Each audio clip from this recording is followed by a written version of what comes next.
What is one thing you think you do really well that has helped you get to where you are today? I don't take no for an answer. I mean, no. You tell me no, I'm going to tell you yes. And another thing is, too, you want me to fail? I'm going to show you I'm not going to fail. Like, I didn't want people to know that because in my mind at the time, I'm like, I failed already. Like, I'm setting myself up like I failed. So I felt like I had to prove myself. So that's the thing. Everyone has this goal and the dreams. Oh, I want to do real estate. You have all this freedom. I mean, we put out to social media. We had this closing. We put out to social media. We're driving this nice car. We're putting that out to the universe, and that's what the public perceives us. They don't see what happens behind closed doors. They don't see the tears. They don't see the sweat. They don't see the time you lost from your family. They don't see you missed the first day of school. They don't see that shit. That's exactly how you have to be. What are you going to do? You're going to sit there and cry about it? All right, tomorrow's a new day. We're going to figure it out. Everything's solvable. The world's not over, and we just move on. Being the broker, being the lead of this, I can't show that we're scared and everything's going to crumble. I'm like, no, we've all been here. We've done this. Let's just go with it. If you want it bad enough, you're going to figure out a way to do it. All right, what is going on, everybody? Welcome back to the MITM podcast. My name's Gage, and we have a very special guest here for you guys today, and I'm going to go ahead and let Justin introduce her. All right, today we have a real estate rock star, Rachel Romash Reese. You got it. And she has an exciting story to tell us. She is a rock star. When you guys hear this, all of you females are going to get so inspired, and you're going to take massive action from hearing her story. Give us a quick little 1-minute elevator pitch on who you are. Yeah, so Rachel Romash Reese. I was born and raised in New York, 45 minutes outside of New York City.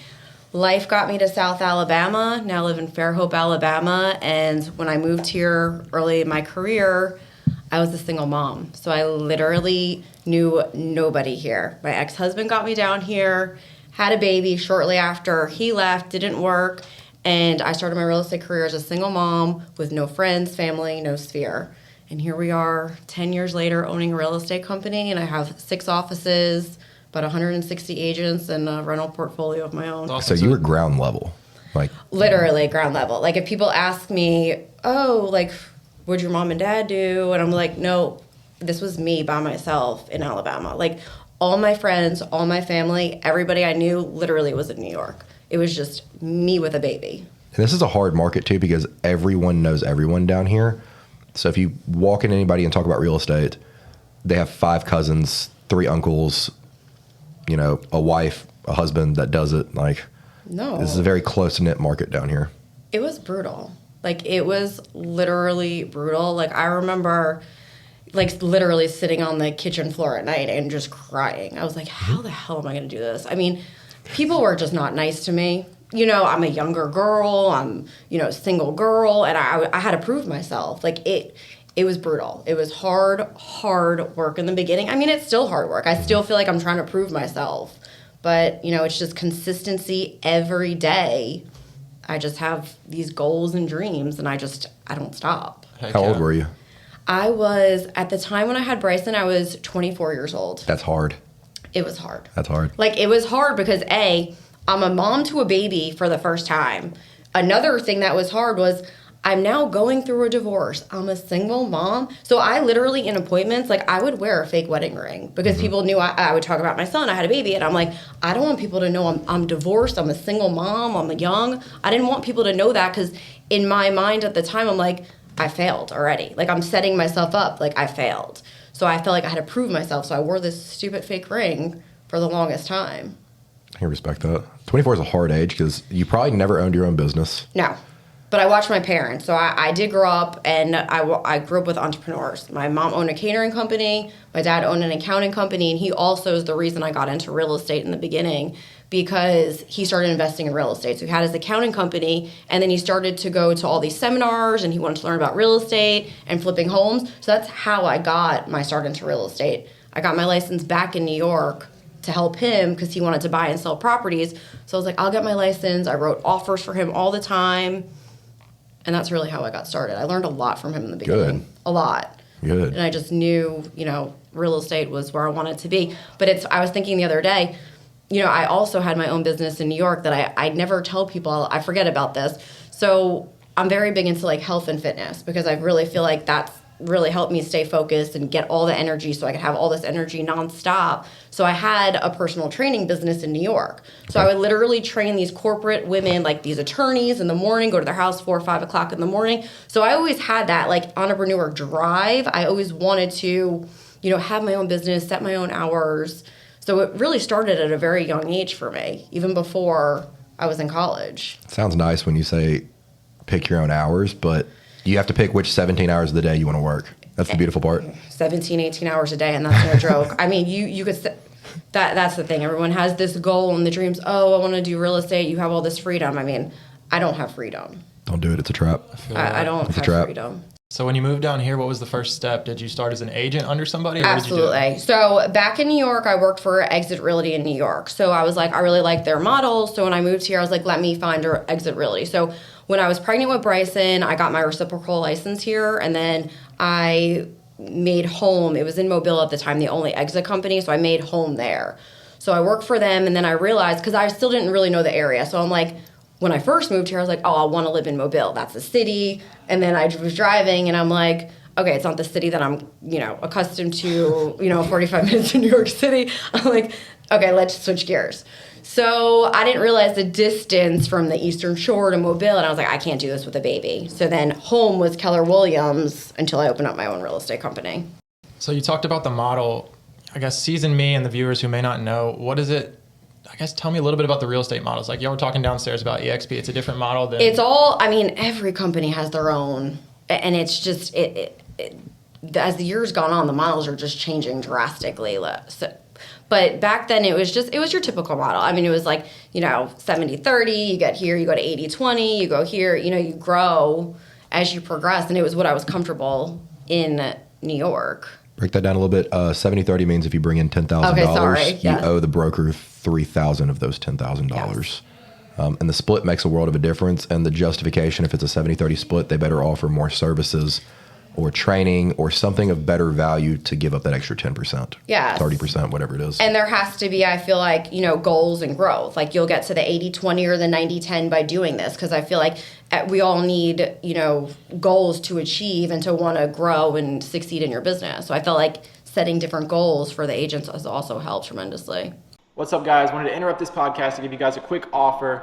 Obviously, Justin and I, knowing that plenty of real estate agents were going to be viewing this podcast, we wanted to build something out that could genuinely help you guys. And the number one problem that we see is you guys are using these generic autoresponders. You're getting pushed that speed to lead is such a big deal. It is, but you're using these generic autoresponders that burn your leads more than anything. So what you do need to be using is AI in your business. I know you've heard it. It's a buzzword. And what me and Justin have done is we've taken our AI bot, turned it into an autoresponder that is tailored to every single lead that you guys get, so you can spend less time answering these leads and more time in the field showing homes. If you're interested in this offer, just click the link down below. And without any further ado, enjoy the podcast.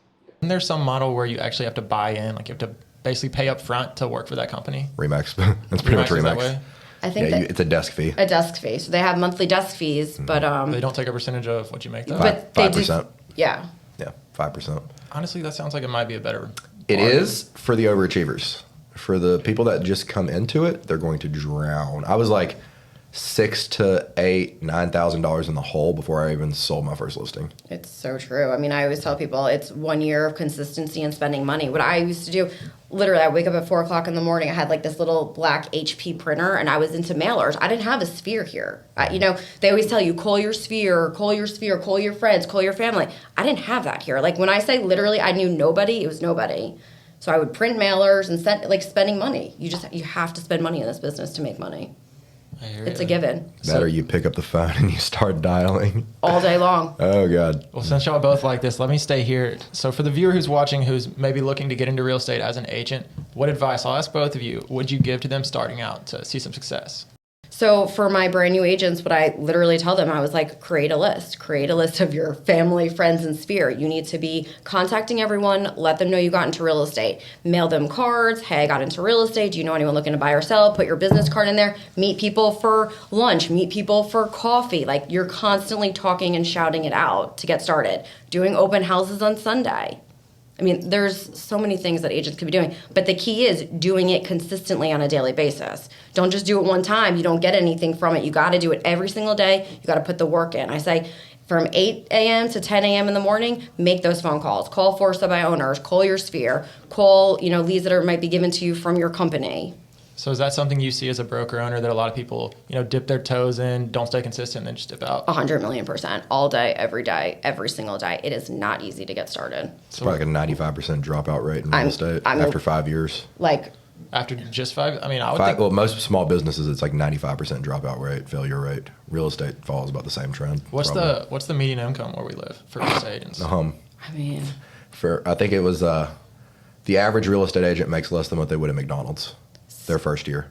I mean, I can see that, yeah. Because when you factor in taxes, when you factor in expenses, when you factor in all those other fees and time, you're working for less than minimum wage usually. I mean, I'll be honest, from the outside in, I feel like the real estate industry does a really good job of making agents look so glamorous. Okay, but that's what we've put out to the media. I think that's where agents have failed, honestly. We put out to social media, we had this closing. We put out to social media, we're driving this nice car. We're putting that out to the universe, and that's what the public perceives us. They don't see what happens behind closed doors. They don't see the tears. They don't see the sweat. They don't see the time you lost from your family. They don't see you missed the first day of school. They don't see that shit.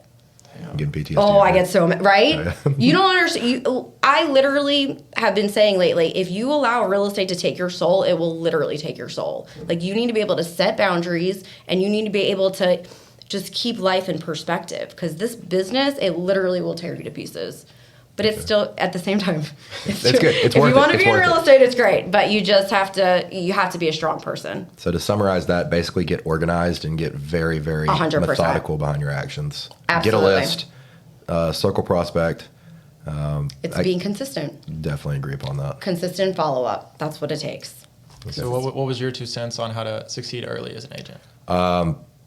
Skip the headache. Find a really good mentor. And don't, like, a lot of agencies are going to bring you in. I'm not going to name names, but a lot of agencies follow a pyramid style recruitment system. Be very weary of those. Whoever is above you, if they're making $60K a year, $40K a year, $50K a year, you're going to follow their habits, and you're probably going to make what they make. Find a really good mentor. And it might be really hard. My mentor was making $1 million plus a year when I first started out, but it was very hard to get in his circle. But I just basically said I'd bend over backwards for him. Find somebody that is a rock star and prove to them that you are worth their time. And you need to follow them around with a pen and a notebook and take notes. Whatever they are doing right now to kill it. Not an agent that made money 10 years ago, 20 years ago. It's somebody who's doing it right now because trends change. Absolutely. There's definitely fundamentals in real estate, but your marketing tactics are always going to change. So cold calling might work for a while. Facebook ads were really hot whenever I first got in. Zillow wasn't that bad, but it was getting very oversaturated. I was constantly having to change my marketing to not just break the bank and go stagnant. This is true. Every other, like, if you think you're catching a good trend, you got another year before every other real estate agent is doing the exact same thing. And now with social media, it's probably a lot quicker. Absolutely. Social media takes over in our industry right now. 100%. I think it's gold, too, that you touched on mentor. What are your thoughts on having a mentor? Did you have one growing up? Absolutely. No. You didn't? I don't know. I've just always been that person. I just learn as I go, and I've just been very independent. So you just learn from mistakes over the years? All day long. All day long. I mean, I'm not saying it's the most fabulous trait, but literally I will just jump all in and I'll figure it out as I go. And that's just what I've done in real estate. I mean, you have this issue arises, then you prepare for the next time, and I just literally figured out. But I've also gone to a lot of trainings, classes, conferences. I've done a lot of that too to learn along the way. A lot of research has gone into it. I think there's a lot of beauty in that though, because if you think about it, right, you're going to fail time and time again. Like, there's going to be plenty more failures in your future. 100% all day long. As a result of that, do you not have a lot of confidence knowing that you're going to get through it because you've gotten through so many to date? Yes. I do. Yeah, I think that's something really cool that a lot of people overlook because they're young and they're just starting out and they fail. And they think it's the end of the world. No. But from a couple people who are older and you've accomplished a lot more than me, what are your takes on that? Because a lot of people are at that stage, like a lot of our viewers are younger, and they've hit a couple failures and they're like, okay, it's done. Life's over. I got to go get a job, work a 9 to 5, whatever that may be. Once you find that algorithm, I knew that if I made 100 calls, I would talk to maybe 5 people, 10 people, have legit good conversations. I might get one actual listing appointment or one showing from a friend or a family member, from the person that I was talking to. If I made 100 calls, I had maybe one really good solid interaction that's going to procure from a sale. So just make 1,000 calls. That's 10 closings right there. Just find your number. And I mean, some people might be better than me. It could be 50. They make 50 calls. They get one positive, really good interaction that leads to a sale.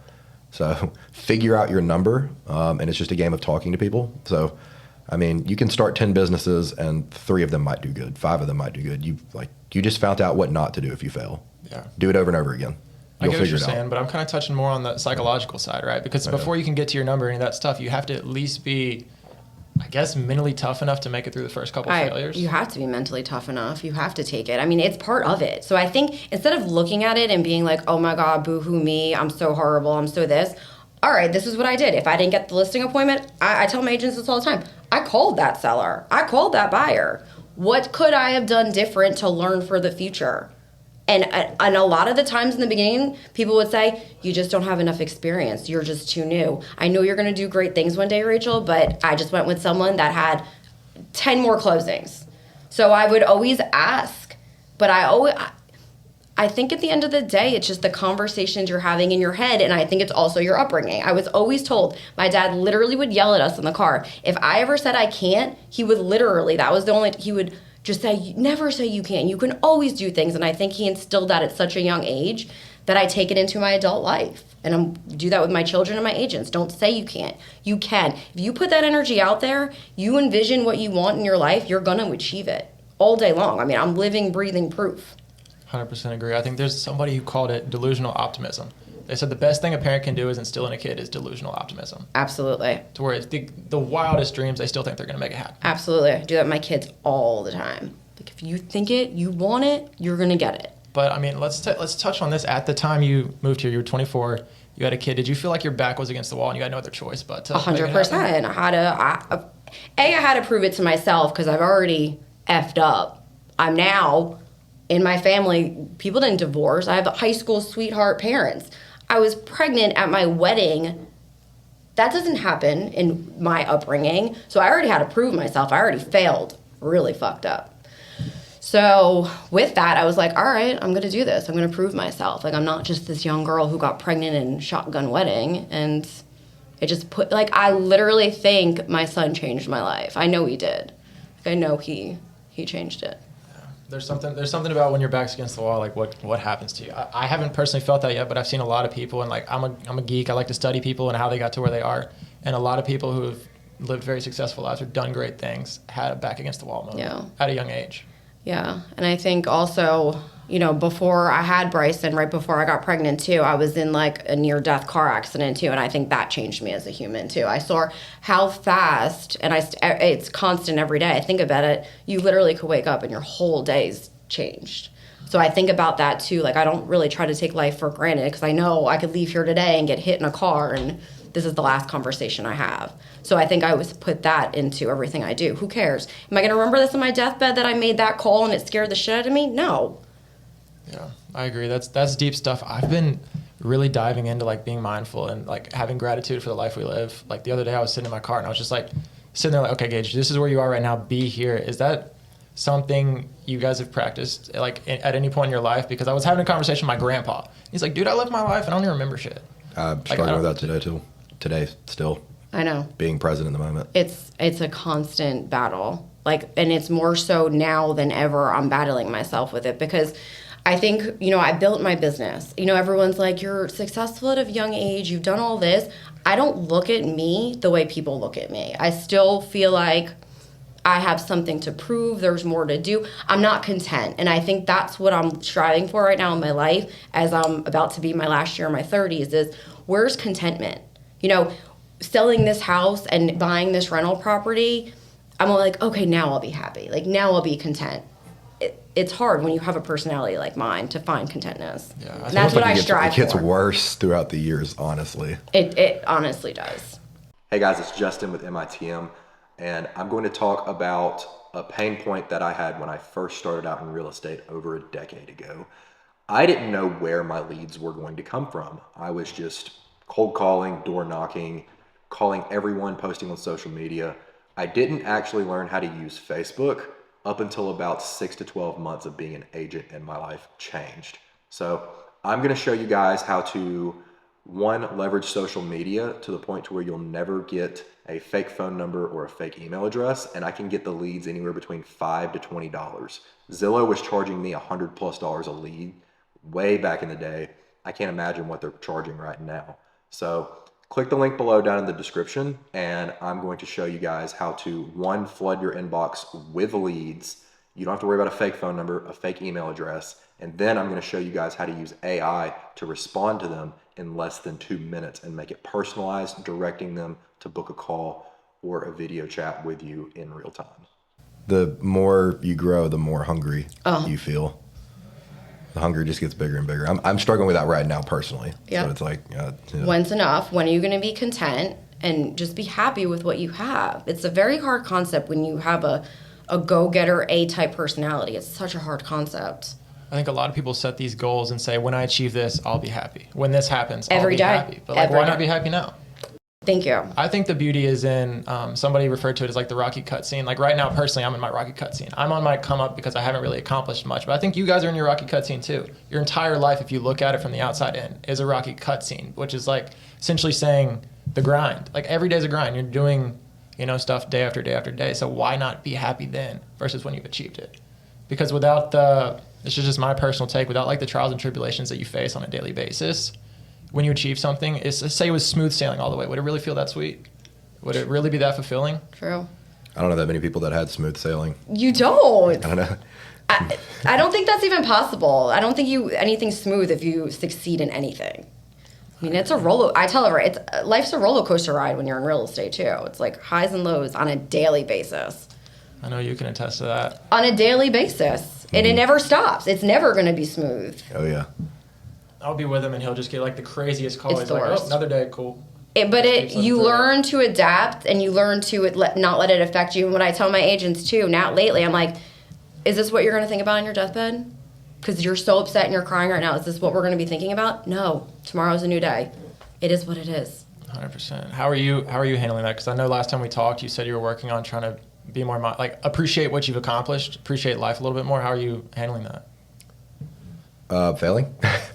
I'm trying, but it's years of mindset towards keep growing, hunger, grind, taking a moment to just stop, enjoy the moment, enjoy the people that I'm with, and not think about 6 months in the future, a year in the future. It's very, very hard. But you're 28 and you've done a lot. I'm almost 39 and I'm like, damn, you have me impressed.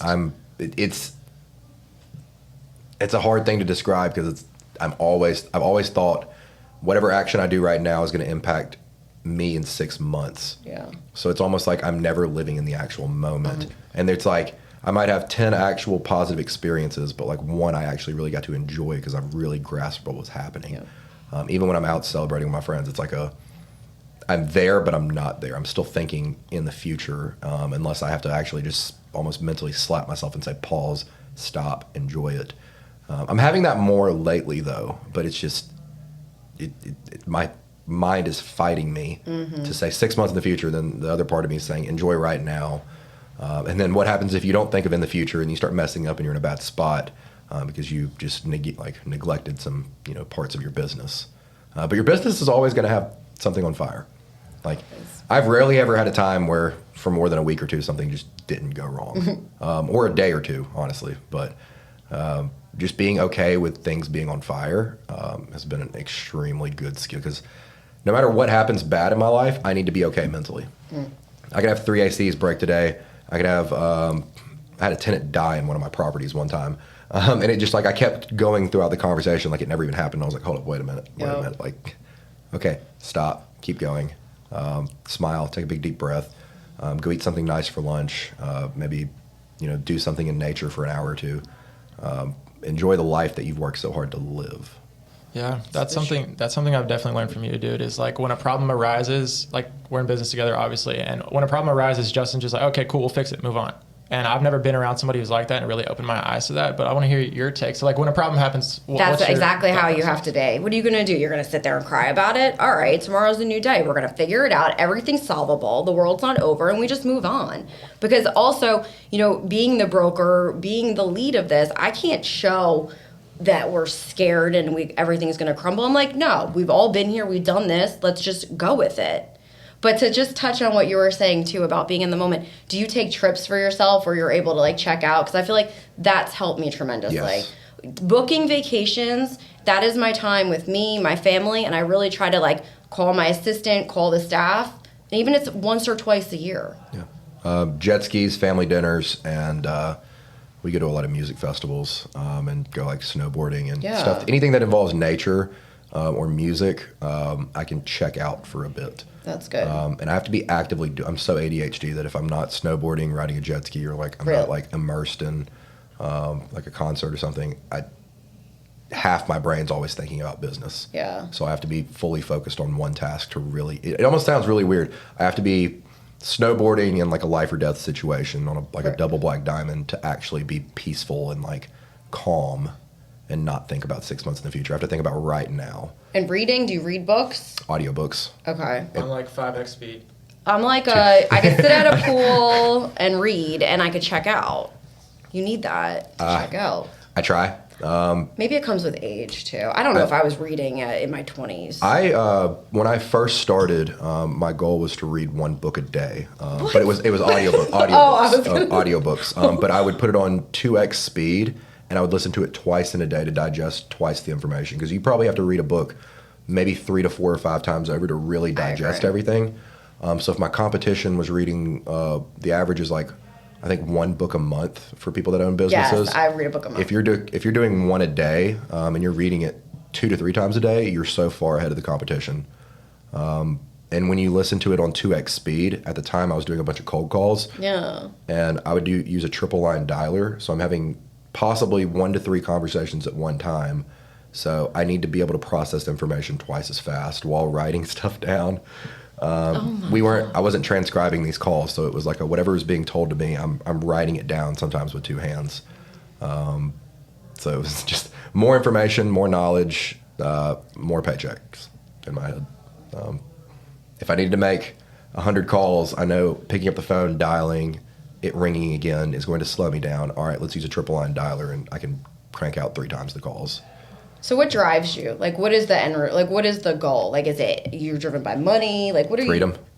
And that's exactly it's my freedom. answer too. Money That's doesn't mean exactly anything. my answer. It's not the money. It's the freedom. Exactly my answer.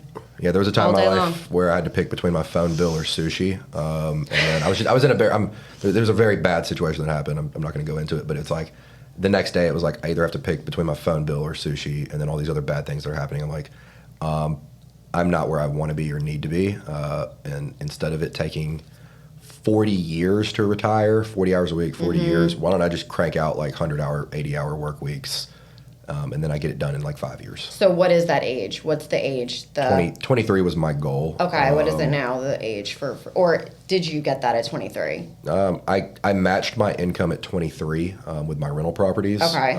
And then 10 years later, I matched my life goals to be where I thought I wanted to be at like the age of like true retirement. And what age was that? True retirement. 28. 28. Well, technically at 23 to 25-ish, I did not have to work because my passive income. Real estate's not passive, by the way. Yeah, if you want to have passive income, don't buy real estate. Mortgage notes, Constant maybe. bills. Yeah. So when I didn't have to work 80 hours a week anymore, and I could work 2 to 3 hours, 4 hours a month by just getting organized with my rentals, Yes. I realized I was like, I don't do day-to-day work anymore. I do work that pays me in 6 months plus. So at 23, I kind of unlocked the door of a different way of acquiring money. And then ever since then, I don't need to get paid right now. I need to get paid in 6 months, but it needs to pay me forever at that point. So Got everything it. I do right now needs to pay me in perpetuity. And that's just my mindset now. Yeah. But 23, after that, it was like every rental is just a new quality of life that I have. And so your goal every year is to buy how many? You still have a the goal, or is- you're done now? The goal is 5, but I don't exactly have to do that now. Okay. I think honestly right now, if you can get to a point where you're making $20K a month passively, you live a life that like is just luxurious and you can have true freedom. But that's not 20K a month active. It used to be 75,000 a year was like the income to like support a family, be free. That's not the case anymore. You're going like groceries are expensive now. Gas is expensive. If you can get to, if you're a younger person without kids, by yourself, if you're making 20K a month without having to lift a finger to do it, you've made it in my eyes. Yeah. It used to be 75K a year. Yeah, not anymore. Life's expensive and you're not gonna be able to save at 75K a year. So when I was making 75, 80K a year passively, I could do whatever I want, but I wasn't exactly saving and I was getting very complacent. But when you're like 20, 21 years old and you're getting 80K plus a year worth of rental paychecks, like net to the pocket, you get very complacent, I guess. So I got like the passive income laziness for a bit. Then I realized, hey, I need to just keep growing, but instead of working 80 hours plus a week, selling real estate, I need to put at least a third of that into acquiring properties. So every 10 rentals, you're gonna have a different level of freedom in my eyes. Yep. And now with Airbnbs, it's less. You don't make that much actual money off long-term rentals, like cash flow to the pocket every month. It's very hard to make true freedom, passive income off of a couple of rentals. Airbnbs is a different story now, but there's more work that goes into that. So 10 rentals or maybe every 4 Airbnbs that you have, you get a different level of freedom in life. Maybe 10, you match your income. 20, you double your income, and now you can travel and do certain things. At 30-something rentals, it's going to be just a level of freedom that most people can't even dream of. Once you hit 40, 50, 60, 70, 80, 100, it's like, okay, great, your great-great-grandchildren now have freedom. And that's what I work towards now. It's not about me, it's about my kids I focus on. I'm like, I've done it for me, I've had it, I built it. Now it's what can I build now for my children so they have passive income when they're 18, as long as they're behaving. Yes. If they're live that party lifestyle, they will not So be getting the passive income. Are you in the game of buy and hold, or I was looking at your stuff, it says you Both. flip? So yeah, so when I first moved here to Alabama, and I learned from my dad, it was just after the market crashed. So in New York, I mean, you're buying properties $300,000, $400,000. In Daphne, I was buying them for $50,000, $60,000, selling them at the time for like $150,000. So what I did in the beginning was I bought a property, I fixed it up, I lived in it as a single mom, and I sold it. And I did that a few times until I was able to. I lived in my own place and didn't have to live in the places that we were fixing up and flipping. I've still flipped to this day. It's just ingrained in me. I'm driven to it. I enjoy it. I enjoy putting a home back together. So we flip, I mean, some years we were flipping 12 a year. I mean, we were doing a house a month. Now I'm happy 1 a quarter, and then I have all my rental income from all the properties we've been buying throughout the years.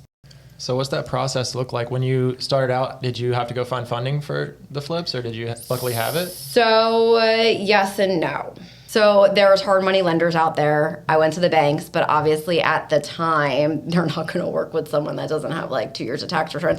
I literally got like dressed up and I walked into banks and I was like, this is what I have. Can you help me? And they're like, well, Tax returns. Yeah, they're like, yeah, exactly. I'm like, we're not there yet. I'm still, growing up in this world. So there was hard money lenders, and then obviously my dad was the investor in New York, so he was able to help with the first one, and then I took it off from there. Yeah, that's a frustrating thing too. For years being in real estate, you're supposed to write everything off, and the bad side about that is you don't have good tax returns, and now you can sell people homes, but you can't buy a home through a traditional bank. You have to go through private lending. And every time I would go into a bank, say, "Hey, I've got this really good deal. Everything on paper looks good," and then their reply is tax returns, and I'm just like, dear, for the love of God, I know, don't say that word again. I literally did the same thing. I had like my folder. I was like, we could do this, and they're like, no. But now when I go into the bank. So what's the difference in a hard money loan versus traditional? Is it the interest rate higher? Yeah, it'll be a higher interest rate, but it's not the standard requirements. Like, you don't have to have the tax returns. It's the deal. They're focused on the deal. If they see that the deal is going to work, sometimes they send their appraiser out to verify it. It's all about the deal. Okay. It's way easier. And I mean, a lot of investors, when they get started, they use hard money lenders. Yeah, we had a guy come on, Brandon May, like one of our second, third podcasts, and he's done hard money his entire time. Yeah. A lot of investors 60, do. 70 deals through hard money. A lot of investors do, and that's who I would call in the beginning, and I would get it done, and it was just a very smooth process because the traditional banks was not the avenue for a young 20-year-old girl at the time. Any reason why you did flips instead of just renovating it, taking out equity, and then holding it?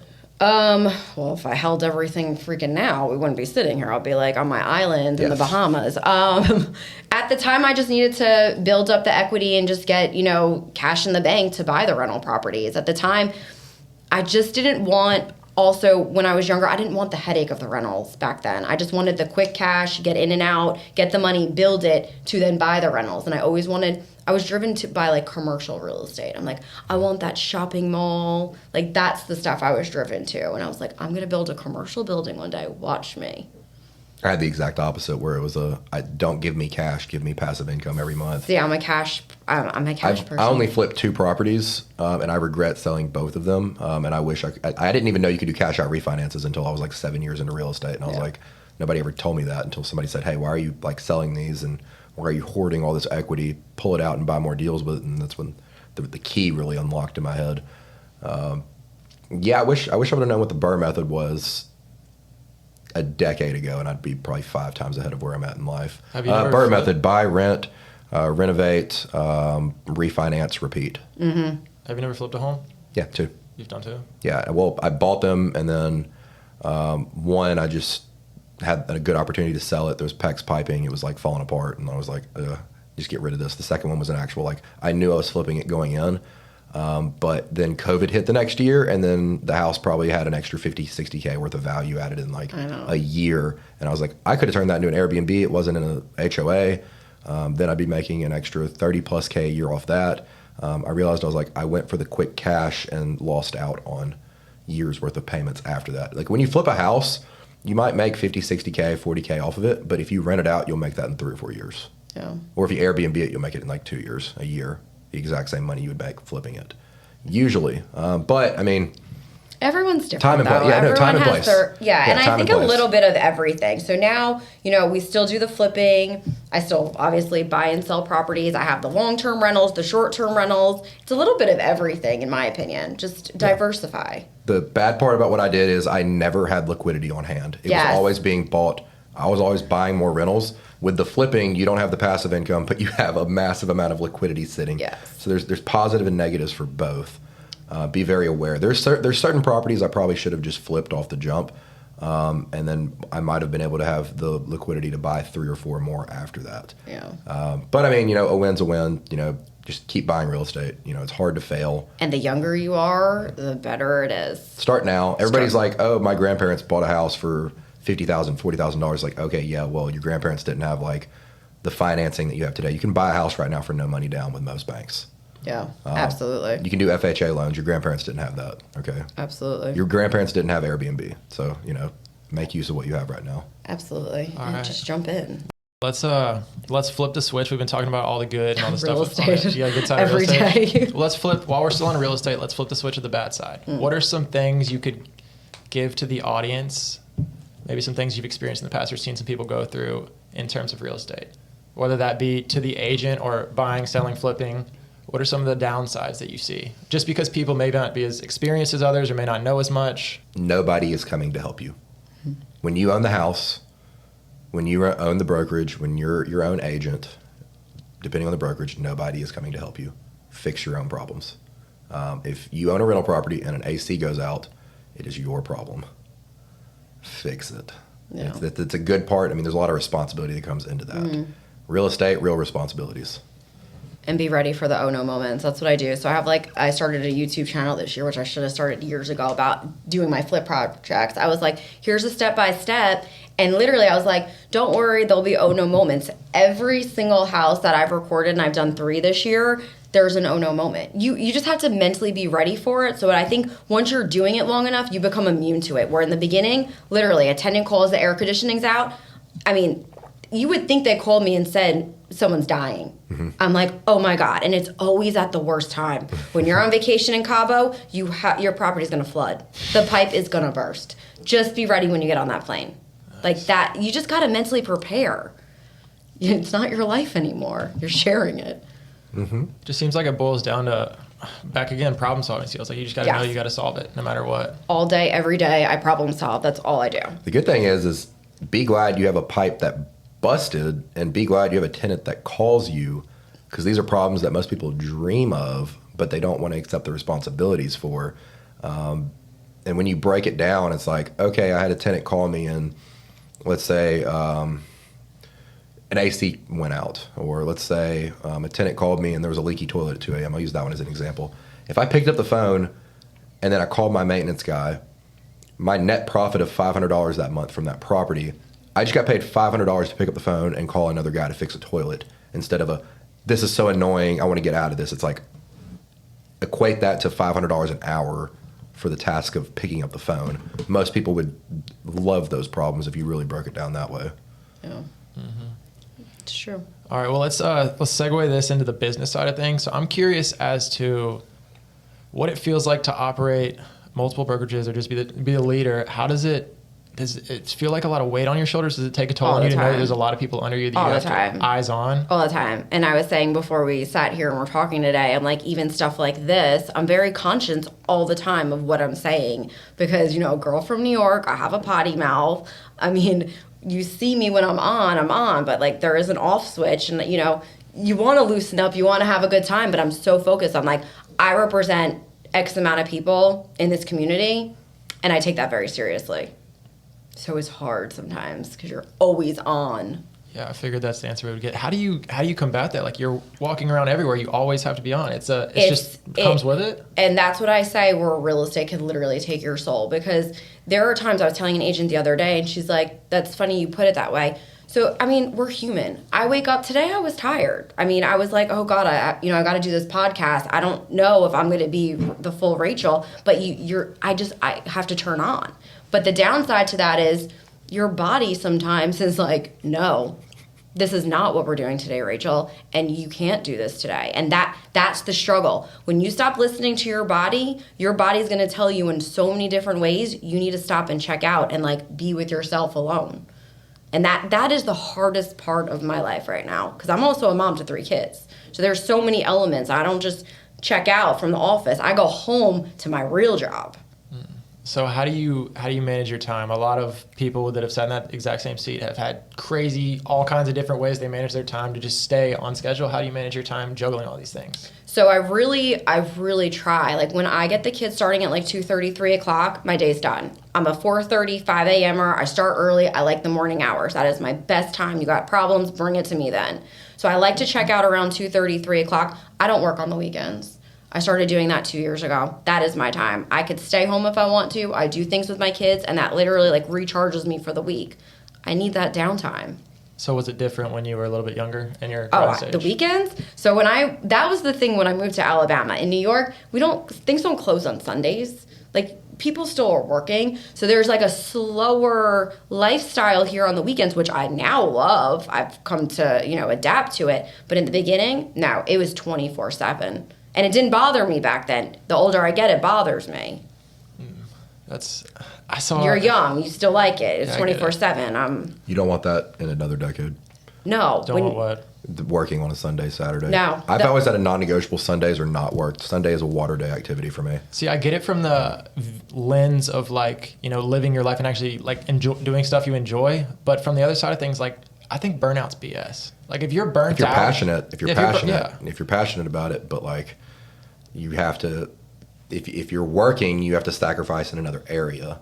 So the burnout is going to come from another area in life. You might not get tired of working, but like when you have no social life and you're just exhausted, and then like it's to the point where you've neglected your friendships, your family, and like everything else. It's like the byproduct from burnout is probably worse than the thought of actual burnout. This is true, because I don't like to talk on the weekends, and that's the family time. Even at night, how was your day? My husband says, I'm like, I don't want to talk. Like, I'm done. Especially in real estate, because that's all you do is talk. That's all you can do in real estate. It's like, you're not swinging hammers. You're just, your brain is a calculator, and your mouth is just full HR the entire day. And switching gears. So you have clients with different personalities, agents with different personalities. You're constantly switching all day long, and it's just, it's all mental. Yeah, I had a conversation a couple weeks ago with a buddy of mine, and he was telling me how he's burnt out. It's like, imagine you've had a friend and you talk to that friend, just like a long distance friend, you talk to them every couple months or so. And over the course of the past 2 years, he's told me he's wanted to start this business idea. And he told me again, and I kind of jumped him. I was like, yo, you've told me this 2 years ago. Go get on. Yeah. Like, what the hell? And he got pissed off, and we kind of got into a fight about it. And he said he was burnt out because he's done X amount of hours on it. It just, how do you two look at it from the aspect of, I understand that a lot of people come to you and ask for advice. How do you look at it when somebody comes to you? I know you have a story with Bob about this and says, hey, it's not working. I've tried this. How do you say work harder to somebody without pissing them off? Like, I don't get how to get that through to my buddy. I think it's within you. I don't know if you can make someone do something. If they want it bad enough, they're going to do it themselves. That's how I feel about it. I mean, it's hard because I have agents too. I'm not doing this. Well, are you making these calls? Or are you doing this? No. Well, if you want it bad enough, you're going to figure out a way to do it. That it's the truth. I agree. It's the truth.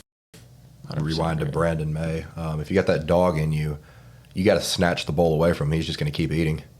Yeah. I mean, if you're hungry enough, and it's hard to like, in real estate, I love it, and I'm okay with doing it without getting paid. So you're going to get burnt out on something that's not your passion way quicker. Like if you told me to go out there and do construction, I don't love that. I'm going to get so burnt out swinging hammers or doing anything along the sort. I did that for a long time, and I just hated every minute of it. Real estate, I don't exactly hate it. It's not the worst thing in the world for me. I enjoy even the worst parts of it. I'm still never saying I want to quit. Like I might say I'm done with this, whatever, but I'm not like I'm never going to do this again kind of conversation. This is very true. And if you are the kind of person that is going to get burnt out in real estate and say I want to quit, like I'm done, not like hey, I'm having a bad day, I want to quit. Is this worth it? I just don't ever want to do this again. Like you're going to live a miserable life. I mean, construction might be a better bet. Anything else, like you might not be the type of person that's just built for a real estate career. Like if you're socially awkward, you're an introvert type personality, it's going to be a struggle for you. It's going to be a very hard path. You keep mentioning the A-type personalities. Those are the ones that are going to shine. If you're not a go-getter kind of person, it's going to be a very hard path for you. In terms of real estate? Even in real estate. If you're an A-type personality, it's still hard, but you enjoy the hard. It's like when you're the people that love working out. It sucks. Like there's nothing fun about lifting weights for most people. But some people, those crazy types, enjoy that process. Yeah, I love to be sore. Like, I'm like, that's like the best. I'm like, all right, I accomplished it. It was hard. I almost passed out at F45. But, like, it's just, you're challenging yourself. So most normal people would look at you like you're crazy. I know. Say that. It's I can't walk up the stairs, and I'm like, that's cool. Yeah. So what's your take on that? Do you try to often challenge yourself to do hard things? Do you think that's how you grow? Yes. And more so when I was younger. Now, I mean, yes, I think, one thing that I keep, what's next. There's always like, what's next? Because I hope one day I could retire, but I don't think that's the human I am. But it's now, public speaking. That's such a challenge for a lot of people. And I'm like, well, I kind of like the challenge. So I got more into like social media, putting myself out there this year. And it was scary at first. But I like that challenge. It builds confidence, and I think it builds you as a human. And it builds your business too. 100%. I don't think you're gonna have a problem with public speaking. No, I do. No, let me tell you. So I'm like the president of, the Realtor Association now. And I want to be truthful. So, as much as I want to hide from this. So every time I have to speak, this last time it was fine, but like the anxiety comes over. But the thing is, when you get anxious and you're scared, that's when you grow. Mm-hmm. Like when I put myself in those situations and I'm like, I'm going to faint today. Like this is going to be bad. Like my body is shaking, but that's when I grow in life. And I'm like, I freaking did that. I did that. And people were like, you did a good job. And I was like, I conquered a fear. Yeah. It's crazy you say that. I'll be transparent. Every single podcast, the second I click that button, to the 5 seconds before I talk, I get really anxious, and then a word comes out, and I'm good. That's the thing. Like, but I love those moments as much as they're scary. Like the stuff that where my stomach's churning at night, and I'm like, oh my god, I'm practicing things on my phone. Those are the best moments in life. Because like I effing did that. Like I did it, and I could do it again. You could have told me that you had that problem. I would have never guessed. Really? After this podcast, yeah. Mm-hmm. That's a good thing. It was so bad. Like one time, I literally thought I was gonna pass out. I was like, everything is so fuzzy right now. I don't even know what the hell I'm saying. Like, I got to sit down. It was so bad one time. But I don't know if people noticed it, but I knew. I think it's worse, or not worse, but more people deal with that now than ever, just as a result of like what the world's coming to, where a lot of people are just connecting online, I guess. Listen, this social media world, now that I started doing these like reels and everything on social media, what I've experienced lately is I could see how young kids kill themselves. Like, I could see where society is going. And this social media game's not for the weak either. I mean, you say one thing, you are freaking ripped to shreds. And I'm like, why? Yeah. Why do we live in such hate? And right now, a few weeks ago, I posted something and I literally clicked. I was like, young kids are killing themselves because of this, because of freaking social media. Cyberbullying's a real thing, but at the end of the day, it's like just turn the phone off and then it's gone. But we're it's older. still there. We're older. A 13-year-old going through changes, they don't think there's a tomorrow. They don't realize you could be sitting here 10 years later. I mean, it's just a whole different universe out there. It's a different world. Yeah, I've got some numbers on this, actually. There was one day I was thinking about, okay, hate versus like motivational, like good comments. And I did this thing where I posted every single day for like the past year. And so I looked at all 365 days. And out of the 365 days, let's say there was 100 negative days and 200 positive days. The 100 negative days had like 20% more views, comments, engagement than the positive days. It's crazy. I started that YouTube thing and I took this class. And literally the titles for YouTube, it's like, if you say something negative, you're going to have more views. Yep, and it's very hard for me because I don't want to ever say anything negative. Who the hell wants to put that out to the universe? But that's what attracts the society.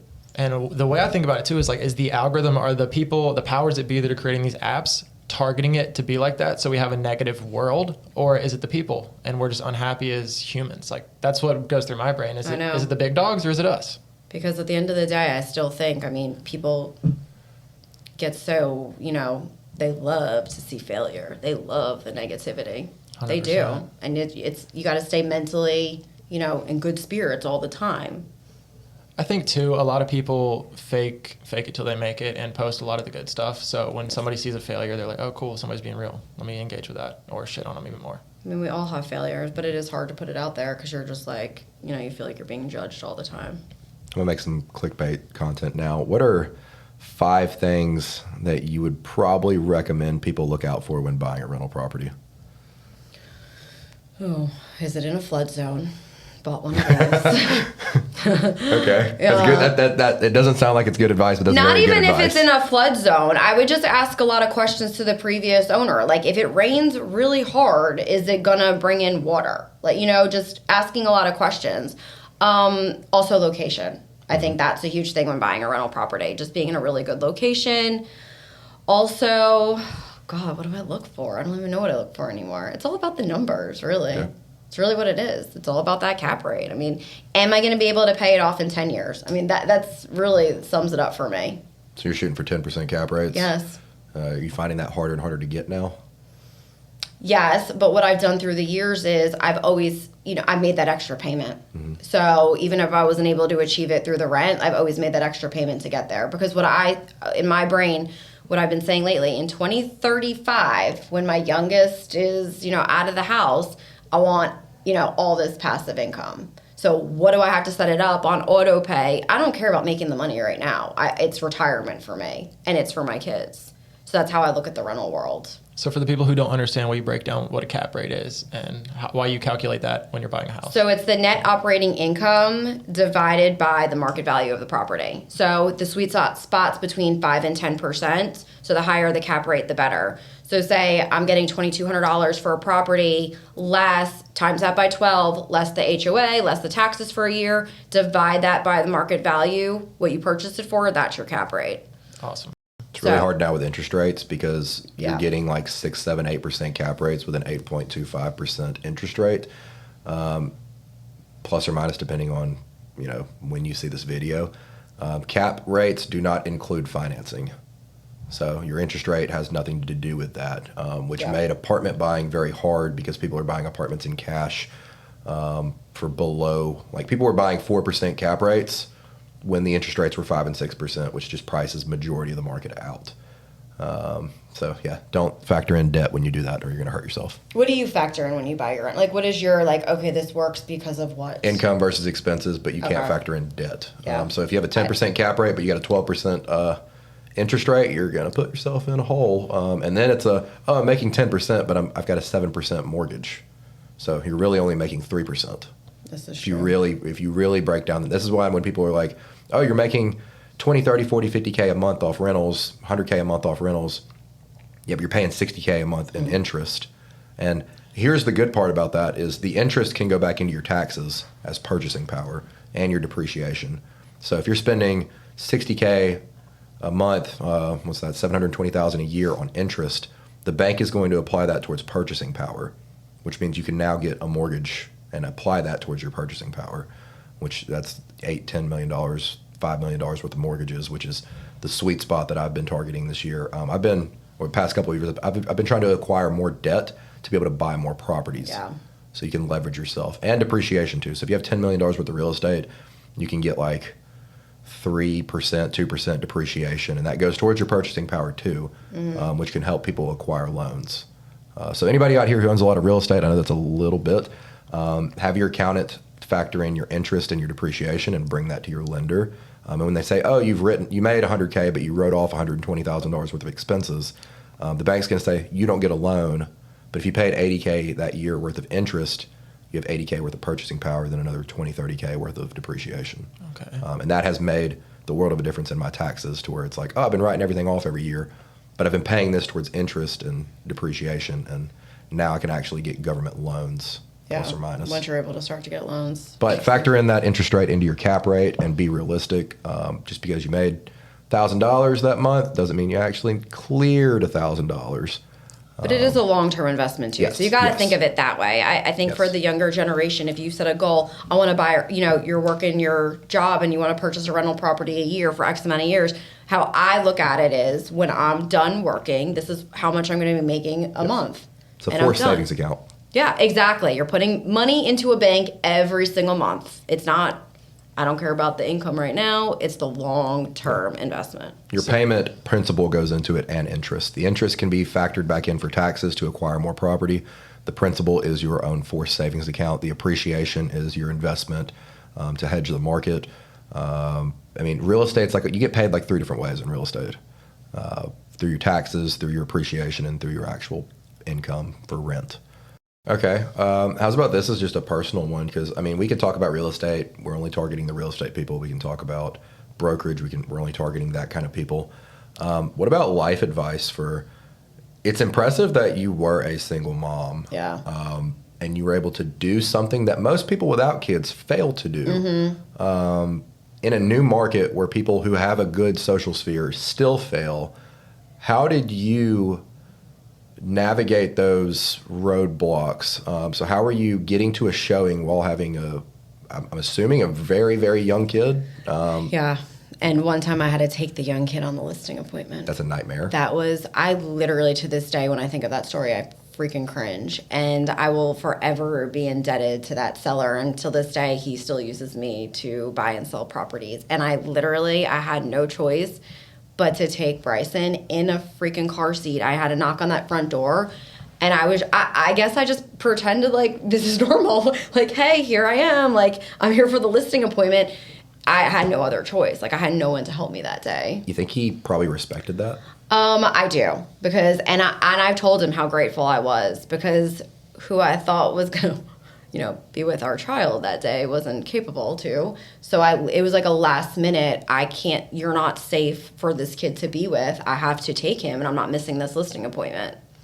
And I got the listing, and it was actually one of my very first listings in Daphne too. So when you're off the jump, every person you talk to has more experience than you. The seller, the buyer, everyone else has more experience than you. When you're first into real estate, you've probably never bought a house before for the most of the people. The person you're trying to get to sell you a house or buy a house from you knows more than you have to assume. But what you can beat the experienced agents with is work and time. A big objection that I had was, hey, why should we pick you? We've got 5 other friends. We've got people that are way ahead of you. I tell them I'll outwork them. You call me at 8 o'clock at night. I don't have a kid. I don't have another job. I'm not a bartender on the side. I'm not a server on the side. I'll pick up the phone. I'll get your problem handled. And if I don't know the answer to it, I will figure it out. Don't try to lie to the client. They can smell that from a mile away. 100%. A lot of people will actually give you entrapping questions to see if you're lying to them in real estate. And if you answer with I do not know this information right now, I will find it out and get back to you, you pretty much just won that deal. So overwork the competition. It's so true. Off the start. It's so true. That's what I tell my agents all the time. Like, create this magical moment in time that they cannot forget. Like, they can't forget you. Just got to work hard. All right. Let's get to the real. I have a couple questions that hopefully you'll answer. Okay. Try and be transparent. You might not want to talk about it, but what is one thing you think you do really well that has helped you get to where you are today? I don't take no for an answer. I mean, no. You tell me no, I'm going to tell you yes. And another thing is, too, you want me to fail? I'm going to show you I'm not going to fail. Like, that's the one thing about, the ex and that side of the family back in the day. They wanted me to fail so bad. And I was like, you are driving me. Like, as a single mom, they didn't use me to sell their condo. That's how much of an FU they were to me. And I was like, that drove me. Mm-hmm. I was like, I will go further in life because you told me no. Y'all are the same. Y'all are twins over here. I think it's just this A-type personality. I mean, literally, everyone knows this. When we get together with my family and they want an answer, they're like, don't tell her no, because I literally, my body takes a no, and I'm like, no, we're going to do this, and we're doing it now. Mm-hmm. I'll give you every objection, and I'll counter it with 5 different solutions. It's going to be the most annoying thing to tell me no. Like, it's either going to be impossible or it's a yes. Like, the universe is just either not going to allow it or it's a yes at that point. I think once the people around you understand that's how you are, it works. But at the beginning, when you're around new people and you won't take no for an answer, I think a lot of people take it the wrong way. That's what I've experienced, at least. They could. I mean, I don't think. When I was a young girl here, and I'm not, I'm not from the South. Things were very challenging. But I was like, no, I'm not going to take no. I'm going to keep going with it. If you take the first no in real estate, you're going to fail. 100%. I've called people 30 plus times, 20 plus times, and it was a no, I don't want to. Cusses me out, no, no, I'm not going to relist my house. Calling expireds. They get called, and my mindset was, dude, they've got like 20 people calling them a day. They don't know who I am. They don't remember me. They could cuss me out today. I could call them back at 3 o'clock, and they'd have a better environment at the time, and they'd have a normal conversation with me. So okay, I'm gonna need a little mini debate by you guys because we can sit here and argue all day that real estate's business, real estate's this, real estate's that. But there's always a little bit that comes in from some people that may be a little different. So the question I have is, do you think it's easier to be successful, or who do you think has the upside as a real estate agent, a male or a female? Oh, I never thought of that being an issue, man or female. I really think it just comes down to your work ethic. I just from my experience, I think that it depends on the situation. So a married couple, the wife is going to insist on the male. And we live in a tourist market down here. So this is a totally different world where older guys are coming down here. They're buying condos. They're throwing cash. They've done it 10, 15 plus times. They've done it, they've got way more experience. They're going to pick the cute real estate agent to just handle everything. I've gotten appointments just snatched from me because really, you think so? Some of it just depends on the situation, and I'm sure that goes both ways. Where it's the girl's like, oh, they picked the guy because the wife didn't like me, or something like that. I'm sure that one goes both ways. It's probably pretty damn near close to 50-50, as far as equal playing field. But there's certain situations where one's gonna just be more, Yeah, and I think with women, I've thought about this actually, because someone the other day, said to me, he's like, do you realize your logo's so feminine? And I'm like, I never thought of that. Well, I'm a girl, so I guess that kind of makes sense when I put the logo together. And then I got to thinking about it. I'm like, yes, my company does have a lot more women, but I also feel like women in the industry too, there's so many emotions when you're buying and selling a home. And I feel like the women, we're mama hens. We're going to nurture you. We're going to help you get through it. So I do feel like, I don't know the stats on this though, But from what I've gathered in the area, I feel like there's more women. But I don't think, I mean, everyone does equally a great job. It's just, it really comes down to your work ethic. I'd probably say women are probably better at selling homes. Men are better at selling commercial. More compassion. Probably. And because it's an emotional journey buying a house. And I think we're just women, you know, we're emotional creatures and we have compassion. I've been showing homes. We'd be on like the 15th home. Me and the husband are just like, we're both doing that little like look to each other like, we're both tired of this.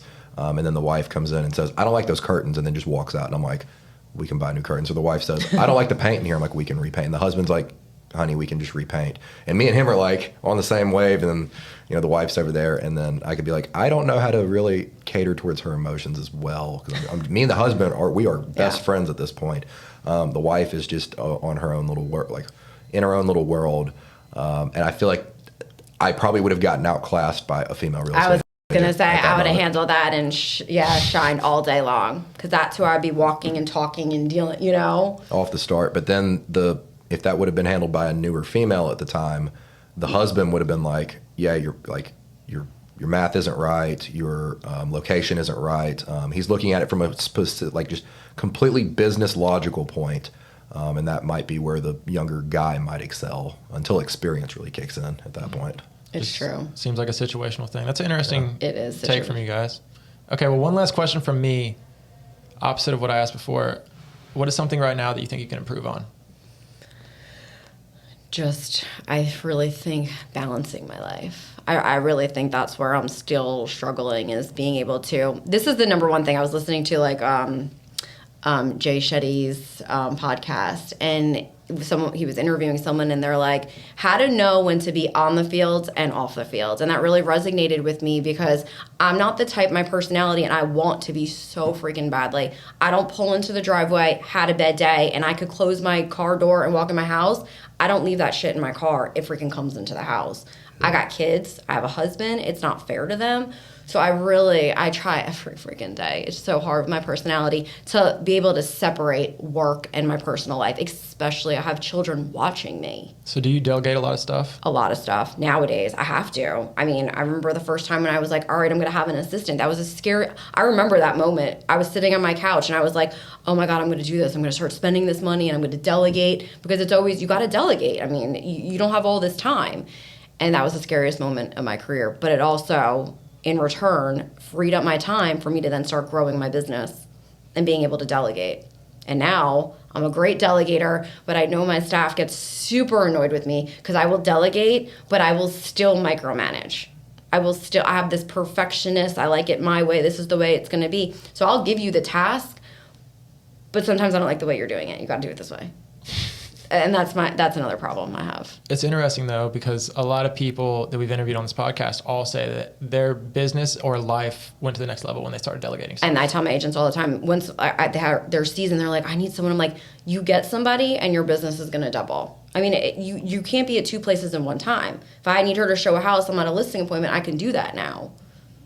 I'd say off the jump, if you're a real estate agent, find a good transaction coordinator. Yeah. That's your first step. What is that? $350 usually is the fee, and they'll handle all the paperwork. So you literally just do the selling? Because Yes. what happens is, and this happens a lot, I was doing, quarterly goals with my agents. This is what happens. They get so caught up in the deals. Now they're doing the inspection. Now they're doing the appraisal. Now they're calling for the termite. But what they still should be doing is calling their prospects. But they get so busy in the deal where the transaction broker can take it over that they forget they still have to prospect, call the buyers, call the sellers that you met with and talked to, but they're so focused on the deal. But when that closed, you did nothing to build your pipeline. So you're back to zero. Yeah, I didn't have a transaction coordinator until I exited real estate. And then now if a deal comes my way, I just hire a transaction coordinator, connect the deal, done. If I would have done that from the jump, I wouldn't have been up at 3 o'clock in the morning fixing contracts and finding out what addendum I missed or what recap that I didn't send to somebody. And in my head, I was like, no, I need to save that $350. I need to do it all myself. If I would have just delegated that, I would have had more time to pick up the phone and start dialing. It's so true. Awesome. Well, my last question for you will be, what do you want out of the future? What is going to make you happy if you're not already happy now? Or what fulfills you? What do you see in the future for Rachel? Freedom. I just want more freedom. I want more time with my kids. I want more present moments in my life. I feel that real estate, and I have probably close to 160 agents. I mean, there's no freedom right now. And I want that freedom so badly. I want to be able to, be in the moment with my children, and then I don't have to, stop what I'm doing, because I do love what I do and I want to help, but I just want more freedom. Like, I really want to be present with my children, because this time's going to be gone before I know it. They're going to be 18, 19, 20, and I know I'm going to be kicking myself in the ass. So what steps are you taking to get that freedom back? The weekends. That was like the first and foremost. So I've let my agents know, I'm like, I have to set boundaries. The weekends are for my children, unless it's a 911, but the banks are closed. Really, we could all wait until Monday. I'm a morning person, send it to me. But I think just creating boundaries has really helped, and getting those weekends, that Saturday and Sunday, like, I'm home, I'm with my kids, I'm off, I'm not constantly checking the emails, because I laid that down. Like, the weekends are mine, and that helps. And now I'm trying to do Fridays too. So if I don't have to work, which I think a 4-day work week is great. Mm-hmm. Monday, Tuesday, Wednesday, Thursday, I grind hard, do my 16 hours a day. Friday, Saturday, Sunday's me time. I mean, that I'm good with that. At what point did, you feel like you needed more freedom? Because you were probably work. Was there a certain point in your life where the switch just flipped? You're like, I got kids, I got to be with them. Like, what happened? It was, if something happened in my, it was the past 2 years. I don't know I think it just became so overwhelming that my business has grown to, I've 6 different offices. I have the long-term, the short-term rental. I have a lot of people in my life. And at the end of the day, I really am a loner. So I think that's the hard thing too. I love being alone. Like, I just love being alone. And I'm never alone. So the past few years with all this growth, it's really just, it's just hit me hard. Like, I need to find ways to be alone and be with my family. But it's the past 2 years, all of a sudden this happened. Interesting. I don't know what it is. Maybe it's just me getting older. Literally I have 1 year left in my 30s. I feel like the 40s it's a whole new game. Yeah, I mean, you're still young, Killing. You look at the typical age for a brokerage owner has got to be what? 60, right now? 50. Yeah. Yeah, I don't know. But I've always said, as a young girl, and I don't know why, so maybe in my 40s will have me back, but I've always said the 40s were going to be the best years of my life. So I'm looking forward to the 40s, because I've heard this is who I am, this is what I am, take it or leave it, this is how I'm going to live my life. Awesome. Well, I know Justin has one more question for you, and I think we can wrap this up. If you could go back to yourself at 18 years old and give yourself 1 minute worth of advice, preferably not personal, what would it be? Not personal. So something that could be a blanket statement, like, hey, drink more water, get in the gym. Something that would change the course of your life so dramatically that you would be glad you talked to yourself for a minute.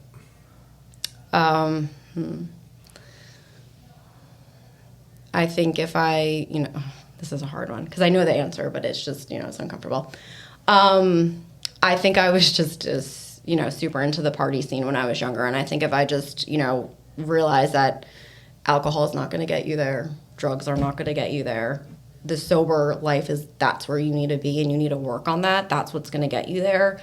I think, things could have been different early on. I love that. Whenever I first got on my entrepreneur journey, there was a Grant Cardone podcast that I just stumbled into. And he said, you shouldn't be drinking until you're a millionaire. Yep. And I was like, well, that's going to be hard. I really enjoy raging. Not that you should be drinking at 18 years old. But doesn't serve a purpose. But I was like, okay, what if I just gave up alcohol/partying and I set a goal to, until I'd have $100K in the bank, I can't touch a drop of alcohol.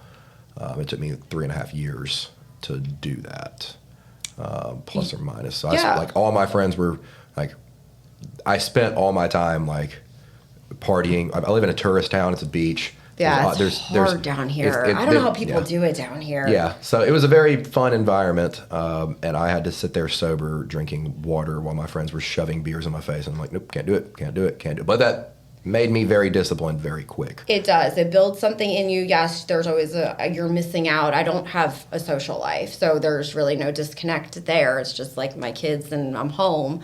But I also feel the amount of energy, you're not missing a day.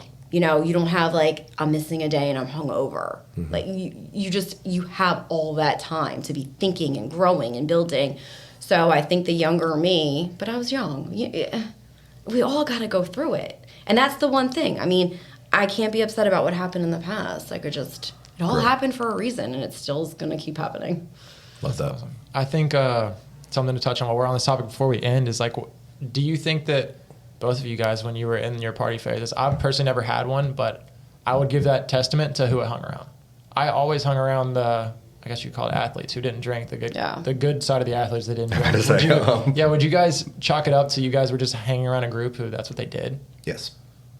Yeah, I mean, it definitely comes. I mean, but that's the thing. I was on the varsity. I was, you know, this is the thing. Even when I was in that phase, I still had this. I still have to get A's. Like, I still have to be perfect. It was a hell of a lot harder. Depression was knocking on the door 24/7 because you're battling yourself. But I don't know. It's just hard. 5 closest friends, that's who you are. Who you associate with is who you are. It's if you have 5 friends that are drug addicts, you're probably going to be the 6th. It's If you true. have 5 friends that are losers, you're probably going to be the 6th. You got 5 friends that are just wonderful human beings, you're going to be probably the 6th. And I still, my high school friends, like, I still talk to. There's, like, when I go back to New York, I see the same 4 girls every time I visit. They knew me back then, but they also knew what I can be. Yeah. It's a hard thing. You don't have to cut them off. It just means if you're surrounded by them 24/7, you're going to become those people. So pick who you spend your time with very carefully. And if you don't have any, I didn't have that many positive friends, if any, when I was 18. So I just picked up YouTube and started listening to Grant Cardone, Ty Lopez, Jim Rohn,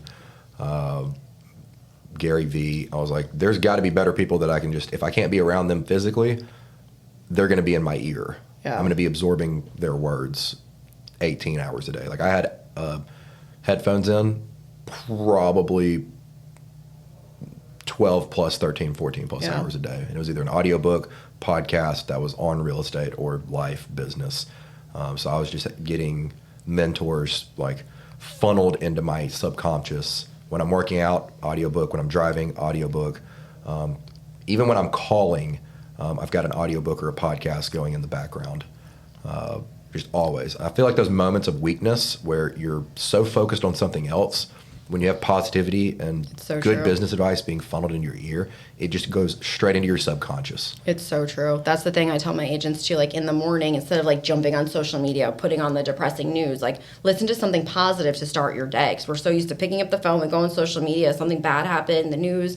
So, like, I keep bringing this up, but that Jay Shetty, have you listened to his stuff? Yeah, no, I love Jay Shetty. I mean, he was at a realtor conference, I think it was last year. I didn't know who he was. And when he did the conference and he spoke, I was like, oh my God, like, you are amazing. I watch his YouTube interviews, and it's just like, it's amazing to just listen to all these successful, you know, people. We all have a story. We all come from something. And a lot of people had the drugs and the alcohol situation and the A-type personalities. But it's just nice to start your day in positivity, exercise. You just got to do things for yourself every day. I feel like that helps you get through it. I agree. Something I've been practicing is I might have been on Jay Shetty too, but they were speaking on like acknowledging the small wins. It's like when you wake up, even when you like make your bed, you brush your teeth, you eat a healthy breakfast, all the little small things that you do, the minuscule tasks that don't even register in your brain, it's just second nature. If you can find a way to like realize what you're doing, like, okay, I did that. Yeah. Once you see those wins and you see them build up, you have all that momentum through the day. And then when, you know, shit hits the fan and something goes wrong, that momentum just blasts you through. And that's something that I've been practicing that's really helped me. Just when shit does hit the fan, I'm like, you know what, I got this. I've been doing this all day long. Why not do it another time? It's so true. It's just, you got to enjoy the small. I mean, life can be so overwhelming. And I think, you know, this whole social media era, I mean, you could get consumed with negativity. It takes 1 second. Everything's so negative. You got to find the positive. Okay, last clip. Okay. What is your perfect morning routine? Okay, so love the mornings. So I wake up every day, like closer, probably 5 o'clock. The 4 o'clock hours just never work for me. So I wake up at 5, I sit down, I either listen to something positive, get my cup of coffee, I give Lacey a bone. Every single morning, that's what we do. I sit on the couch, I open up the computer. There's usually like a few little tasks that I have for myself in the morning. I wake up the kids around 6:30, get them ready, get them on the bus, and then I go exercise. Every single morning. I'm either on the Peloton, I'm outside, I'm lifting weights, and then I can start my day. Drop my oldest son off at the school at 7:45, get to the office or my first appointment at 8 o'clock, and I'm just going. But it's that exercise and it's that 1 hour to myself. That 5 a.m. to 6 a.m., like, that's the golden hour for me, and I think it makes a huge difference. I don't just jump out of bed and start my day. Like, I could gather my thoughts, this is what we're doing today, get it together, and then I'm ready for the world. That's awesome. I think it's so vital. Like that exercise, when you get done with that and you start, that serotonin just hits. If I don't exercise, I feel it. And this past month, school got back in session. I've just double, triple booked myself. And the exercise was like, it was just in the back of everything, which is not like me. I felt it. Like my soul was different. So that exercise like really helps in the morning. I listen to a podcast, my Jay Shetty again, and that's what gets me through. I mean, you work out too, don't you? Yeah, I think we... Nah. You have to. Nah. In the morning hours or at night? I don't understand the nighttime people. I like 3 to 4. 3 to 4 is my prime workout. I'm done. That time of the day... Listen, you got to hear this guy's... He's a night owl, so his schedule's different. Oh my God. I'm a night owl. My best days, I don't like waking up before 10 o'clock. But I get my work done. My alone time and my prime work hours are between like 12 to 4 a.m. I just never understood that. We're on opposite ends. I know. I never understood the night owls because I'm that morning person. Yeah. When I wake up, I am not a human until I get 1 to 2 meals in me. I've got to eat like 6 to 8 meals a day. Do you drink coffee? Caffeine is just I can't process drink it. Coffee. If I drink like half of a Red Bull, I feel like a crackhead and I'm like I can't drink that I have stuff. anxiety. I've never drank a full cup of coffee. In my life. He wakes up, shotguns a can of MSG, and that gets him going. What's MSG? Chinese food. Like if you heard my diet, you'd be like, you're the most healthy person I've ever met in my life. And you have energy, and you eat bad. I just eat a lot, so I need to get like 3,000 to 4,000 calories in a day, and I'm lifting 4 or 5 days a week. I don't understand. My prime work hours are between 12 to 4. That's when my mind is at peak hours. I need to have calories in my system. If I wake up and try to work, I'm just the most unproductive human. I need to. But people don't talk back to you those hours. But I guess you don't have to talk to anybody. No, I don't need people talking to me to get most of my stuff done. And most of my daily interactions, I'm like, I need to delegate as much as humanly possible. I get that. So on Airbnb, my cleaners are parsed by a software. I don't have to talk to cleaners. It's crazy you do this and you don't have a management company for any of it. Software is my management company. So I've just put systems and processes in place. My Airbnb AI responds to a majority of things. I have autoresponders.